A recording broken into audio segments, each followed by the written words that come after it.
Hello and welcome to Vinn Explore. Thank you all for joining, and first of all, don't mind the video streaming quality. It will get better in 2, 1 now. It's good, right? So this is the reason for this experience is the technology that is used to stream video over internet today. You can probably see that anytime you start up a video at Netflix or whatever streaming service available. Anyway, let's not talk about the technology, let's talk about the market instead. So again, welcome to Vinn Explore, and I trust you all know the Vinn Group being a real powerhouse for all these startup companies, specialized, niched and everything, real cool. And I come from one of those, Eyevinn Technology. And so who are we? What do we do? Well, we are independent media streaming specialists and consultants. We are located in Stockholm, Sweden, and we are independent, so the market perceives us as being unbiased, proficient, and professional. We drive the video industry forward by leading it and educating it. So we are huge open source contributors, and you can find most of our work here. We work with a lot of cool technologies like these ones. We have a lot of streaming components like these ones, and of course work with all the major web browsers like this. We have defined our very own video solution blueprint, which earned us the stripes to do premium assignments like strategic advisory, due diligence, and product assessments. In Sweden, we are working with the tech providers, broadcasters, operators, and startups. And for the past couple of years, we actually expanded that to cover more or less the entire globe, which is really fun and exciting, of course. We write a lot of blogs, articles, educational stuff, and you can find most of it here. And you can also see it here, of course. And we also have our very own podcast, Streamingpodden, by Jonas Rydholm and Magnus Svensson. We are regular speakers at industry conferences like this one in New York or this one in Oslo. And we, of course, have our very own Streaming Tech Sweden conference here in Stockholm, to which we invite speakers from these type of companies, the global ones, and also local ones like these ones. And well, this is the main event for us, an annual event, but unfortunately, due to the unmentionable, we'll see you back in 2021. But no need to despair. We have recorded and produced all the presentations by previous years, which you can find at our very own streaming platform, Streaming Tech TV Plus. So sign up for free, get access to a lot of great content about the technology behind the video streaming that we are using today. Okay, that's who we are. So who am I then? Well, my name is Boris Asadanin. I'm responsible for innovation and product here at Eyevinn, and I work with similar assignments to that, business development, innovation, and management and stuff. Great. Let's move on now to streaming service transformation, the topic for today. How does that work? What's happening? What has happened? What are we about to see in the future? So today we have more content to choose from than ever before. The quality has by far surpassed reality, and we can watch the content wherever, whenever, and on any device. And of course, there are a lot of devices out there today. Yet we are still finding some things to complain about. There are always some pixelations going on. We always see some buffering. And for some reason known to God Almighty, I cannot select the Swedish subtitles when I watch my videos. So I come from a time when we had 2 channels only. I think when I was born there was only 1 channel, but anyway, there are 2 channels. So kids content, that was really rare. Felt like it was banned from time to time. I remember I used to wait for an entire week to watch Lilla Sportspegeln, and that was not because I was very fond of sports at that time, no. It was because they showed one episode of Tom and Jerry every week, and that was essentially my 5 minutes of kids content per week. And I'm only 28, well, almost.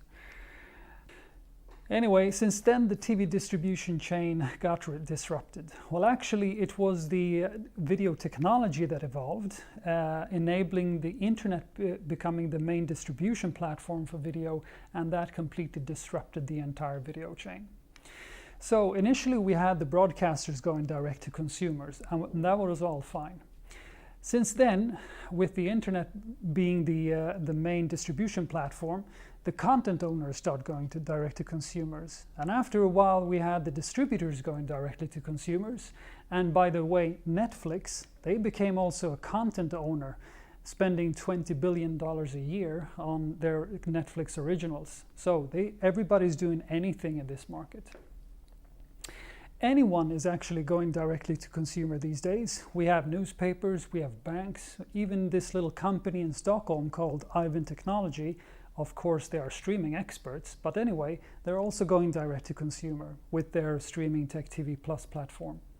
And by the way, they are also a content owner spending huge amounts of money on the great presentations you can find there. Well, what does this mean? Well, the past few years, we have now seen all the streaming services one by one popping up everywhere in Sweden and the Nordic region. Yet somehow institutes in Sweden still claim that household will subscribe to no more than 2 to 3 services on an average.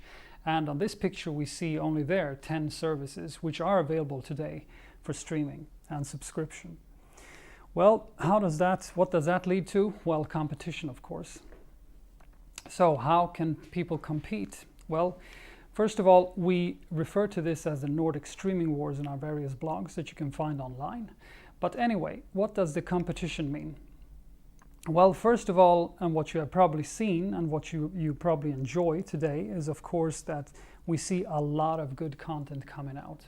It's well written, the quality is perfect, there are a lot of content coming out with equally good quality, which is great. This is actually where people say that content is king in the industry today, and it really is. So what can the local companies do around that? Well, it will be hard to compete on at least money to produce as much content, as good content and so on. I'm not saying that money is all that is required to make good content, but it helps a long way. But anyway, the local companies can, for instance, go to do more locally produced content, which would be great. But however, the past, 2 years ago or something, the European Union came out with a new directive saying that all the streaming services in the European Union need to have at least 30% locally produced content. And this has boosted the global companies also to reach for more locally produced content. And they are quite successful with that today. Well, the competition, that leads to looking at the business model. And what you can see maybe in the coming near future could be that the subscription-based models can turn to ad-based models instead. And that would, of course, result for you that you wouldn't have to pay for a service up front. On the other hand, you would have to watch a little bit more advertising instead. Still, this doesn't really solve the problem completely though. So I think, and we think at Eyevinn, that in the end the local streaming providers will have to start cooperating more with one another, with joint tech stacks, for instance, or joint productions of content or something like that. And that would be a lot better than trying to steal all these streaming rights from one another, because that only gains the large companies in the long run. So this is happening now. In a global perspective and a longer perspective, we see other things happening. And that may come with the next generation as well. So looking at your kids, for instance, what do they watch? And we're talking about kids from 15 to 25 years old. So kids and young adults, what do they watch? Well, they're not watching very much TV, no, but they're still consuming truckloads of content, but they're watching it differently. So they go to Twitch, for instance, the main live esports streaming platform, to watch Ninja, for instance, one of the most influential individuals with 15 million followers. They're watching him play different games and so on. And this makes him quite a big celebrity on Twitch. Kids go to TikTok, the short clip streaming platform, to watch people getting pranked and different dances and stuff like that. And on TikTok, we have one of the most influential individuals there, Charli D'Amelio, with 133 million views or some of her videos. And this makes her also quite a big celebrity in that space. Third, kids go to YouTube, for instance, the video sharing platform. And one of the most influential individuals there would be the PewDiePie, who has been sending for more than 10 years now and gained 107 million subscribers. And that, of course, makes him quite a celebrity in that space too. This is interesting. So kids go to all these different platforms to consume all this video, but they don't watch the regular produced content that we do, a little older generation. They go to watch these spaces to watch people that they can relate to. They watch people that like the same things as they do. And they watch people that are slightly older than them, like the older sibling that they can relate to and want to be like. So what can all the traditional streaming companies do to attract the viewers from this user group? Well, we believe that there will be three things coming up for the next few years. And first of all, looking at Twitch, for instance, that supports a lot of incoming content. Twitch have several hundreds of thousands incoming streams. And this is something that the streaming players will have to adopt quite massively, because content in the future will be mainly produced on the internet. With all the user-generated content, that's already the case. So supporting lots of incoming content.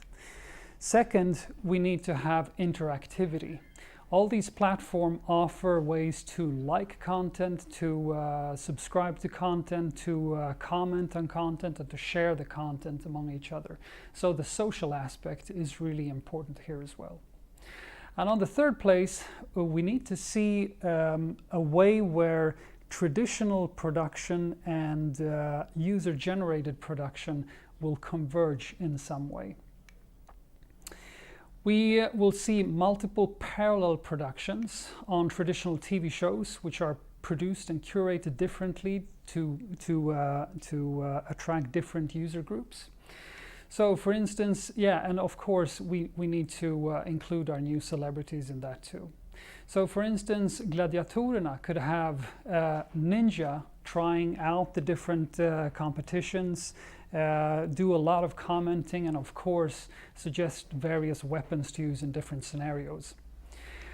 We would have Charli D'Amelio, for instance, in another production for the specific user group. She would watch Let's Dance, and she would do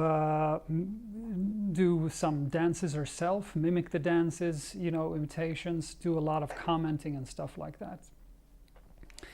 And on YouTube, we would see PewDiePie, for instance, watching Mästarnas mästare. Also, they're doing lots of commenting, trying out all these competitions and so on for himself.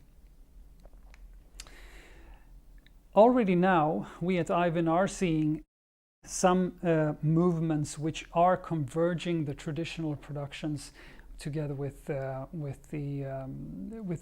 user-generated productions, which is really interesting to see, and we believe that this is coming in the next few years already. So, coming back to the Nordic streaming war, we believe, of course, that this is only one battle of many in the big streaming war that will probably last for a number of years to come, and also on a global perspective too. So there will be winners in this streaming war, there will be losers in the streaming war, but we believe that those who manage to attract the younger user groups today will definitely be among the winners. Great. So until then, I hope you enjoy all the good content. I hope you watch it whenever, wherever, and however you really want to watch it. I really hope that you find the way to enjoy all the crisp and perfect quality of content. But don't ever forget to every day shut off your screens and go for a walk, for a run, or read a book for your kids. That is really where magic happens. If you want to know more about streaming, how we can help you, know more about the market or technology or something like that, you can reach out, read on internet, on all our posts and everything. And if you want to work with us, don't be shy, just call us up and let's have a lunch or something. Thank you very much for watching. Hope to see you soon again. Thank you and take care. Stay safe. Goodbye.